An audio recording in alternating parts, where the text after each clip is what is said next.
Bom dia, boa tarde, boa noite.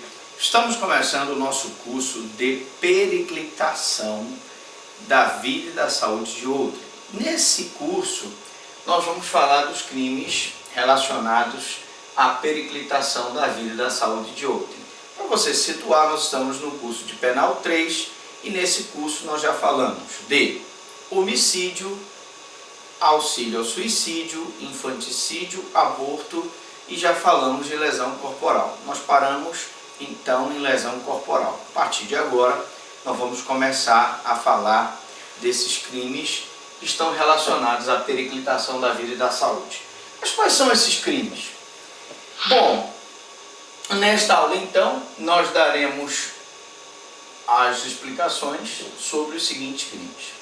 Nós vamos falar do perigo de contágio venéreo, vamos falar do perigo de contágio de moléstia grave, vamos falar do perigo para a vida ou para a saúde de outrem, vamos falar do abandono de incapaz, vamos falar da exposição ao abandono de recém-nascido, vamos falar da omissão de socorro, vamos falar da alteração que houve inserindo uma tipificação penal para aqueles hospitais que exigem cheque-calção para que a pessoa seja atendida, e vamos falar dos maus tratos. Todos esses crimes são crimes da famosa periclitação da vida e da saúde de outrem, porque eles expõem a vida da pessoa ao risco. Observação. Periclitar, então, aqui é correr perigo ou estar em perigo. Como eu disse, todos esses crimes aqui são chamados de crime de periclitação da vida e da saúde, porque a pessoa corre perigo de vida, porque se expõe a vida da pessoa a um perigo. Em regra, eles se consumam com a exposição do sujeito passivo ao perigo. Então preste muita atenção, porque ao contrário dos outros crimes que nós estudamos até aqui, havia necessidade para a consumação do crime da exposição, da violação do resultado naturalístico.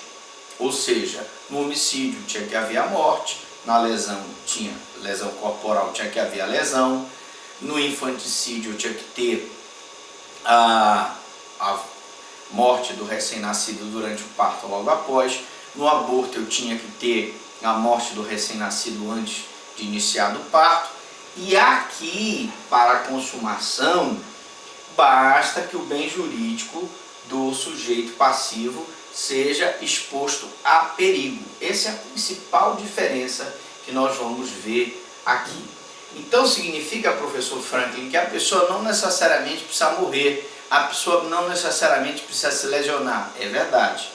Basta que eu caracterize que o sujeito ativo expôs o bem jurídico do sujeito passivo a perigo para que o crime esteja consumado. Bom, então sem mais delongas, vamos logo começar com o perigo de contágio venéreo. Perigo de contágio venéreo está previsto a seguinte tipificação: expor alguém por meio de relações sexuais ou qualquer ato libidinoso a contágio de moléstia venérea de que sabe ou deve saber que está contaminado. Então, vamos então primeiro destrinchar o tipo penal. Expor significa colocar em perigo o bem jurídico de alguém por meio de relações sexuais ou qualquer ato libidinoso.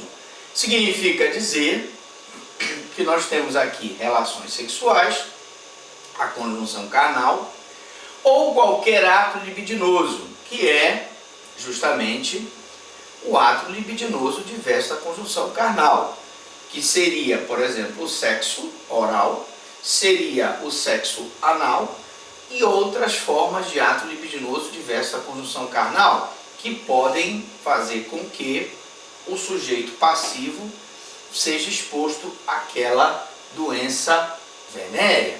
E o que é a doença venérea? O que é o contágio de moléstia venérea? Moléstia venérea ou doença venérea são aquelas doenças que normalmente são transmitidas através do sexo.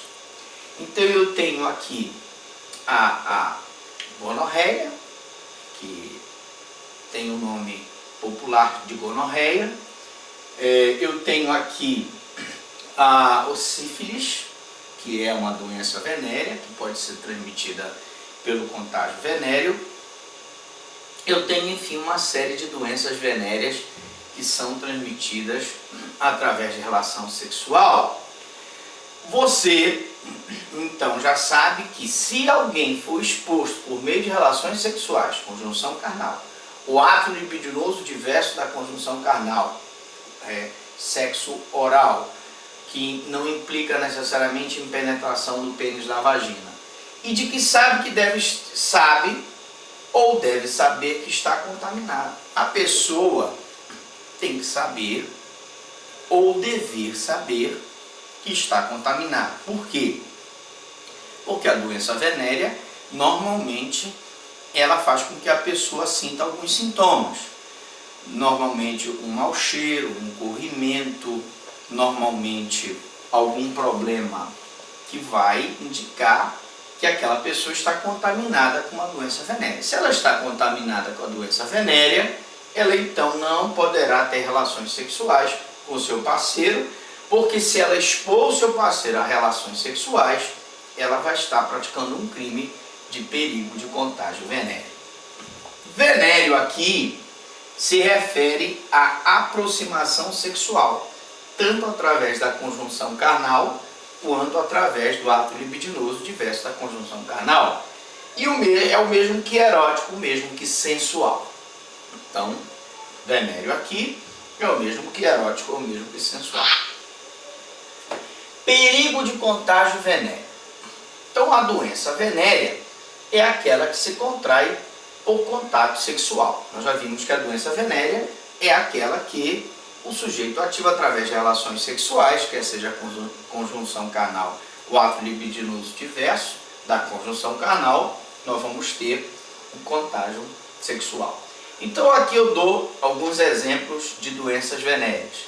A sífilis, a gonorreia, o cancro mole, o cancro venéreo simples.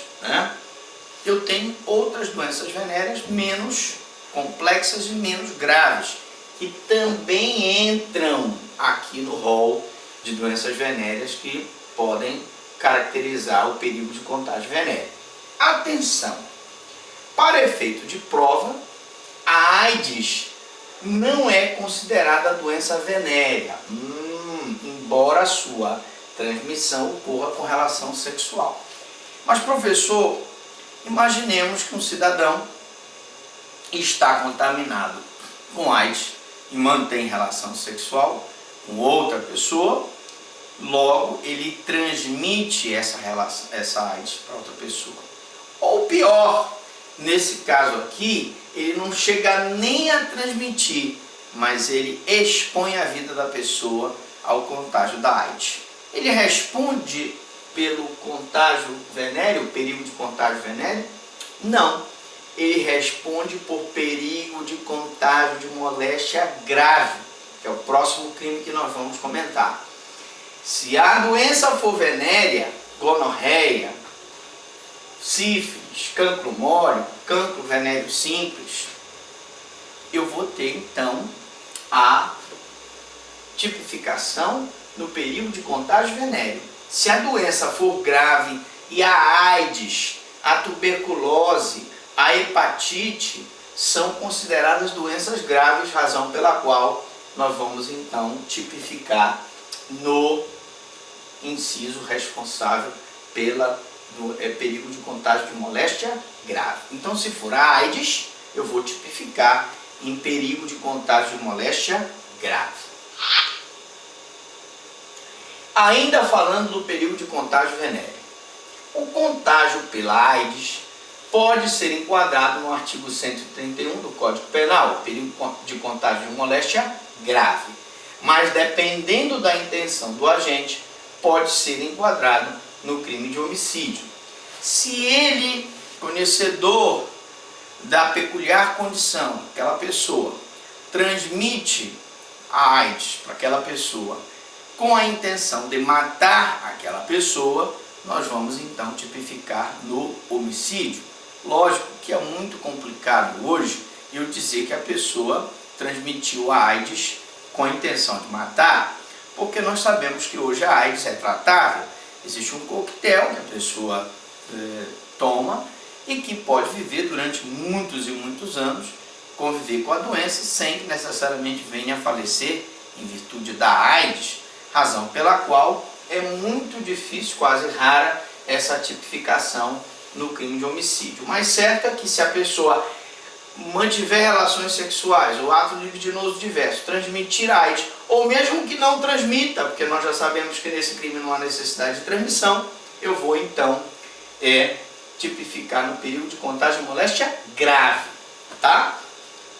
Se você gostou, você dê a sua curtida, você compartilhe com outro colega que está fazendo também concurso público, que vai fazer a prova da OAB, porque aqui o estudo é democrático, o conhecimento é democrático, você tem acesso no canal do professor Franklin. Coloque lá no YouTube Franklin Lobato, Franklin Prado, se inscreva no canal e tenha acesso a mais de 1000 aulas. Você vai ter 1001 noites com o professor Franklin, estudando direito penal, processo penal, direito civil, processo civil, constitucional, Estatuto da Criança, criminologia e algumas aulas de gramática espanhola, de gramática portuguesa, de gramática inglesa, e tem muito mais lá para você explorar. Eu volto daqui a pouco, depois dos comerciais, só mostrando rapidamente o perigo de contágio de moléstia grave, né? Vamos continuar o perigo de contágio venéreo e o perigo de contágio de moléstia grave. Daqui a pouco eu volto, depois dos comerciais.